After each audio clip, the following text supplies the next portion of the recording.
Inamin ni South Cotabato Electric Cooperative o Socoteco 1 General Manager Rafi Edsel Epistola na mas mataas ang singil nila sa bayarin sa kuryente kumpara sa Socoteco 2. Paliwanag pa ni Epistola, magkaiba kasi ang Power Sector Assets and Liabilities Management o SAM na pinagkukunan nila ng power supply. Ayon pa kay Epistola, ang SAM ng Socoteco 2 ay nagsusupply ng may 50 megawatt kumpara sa Socoteco 1 na mayroon lang 9 megawatt. Dagdag pa ni Epistola, humihingi sila ng dagdag na 22 megawatt para mapababa ang power rates sa mga service areas ng Socoteco 1. Sinabi ni Epistola na nais din nilang malaman kung ano ang ginagawa ng Socoteco 2 sa pagmintina ng mas mababang power supply rates. Ayon pa kay Epistola, naunawaan nila ang bigat ng dagdag singil sa kuryente sa mga consumer. Pero tiniyak nito na aprobado ng Energy Regulatory Commission o ERC ang lahat na kanilang sinisingil. It's also costly sa part namin na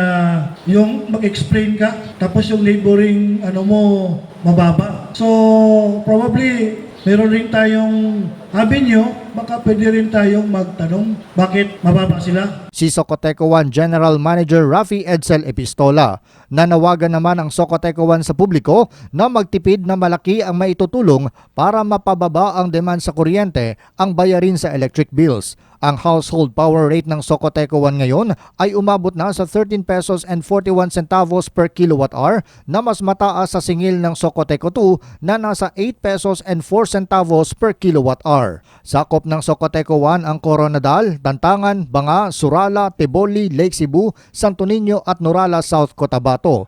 Kabilang naman sa service area ng Socoteco 2 ang General Santos City, Tampakan, Polomolok, Tupi sa South Cotabato at bahagi ng Sarangani Province. John Shonosa, NDBC, Bida Balita.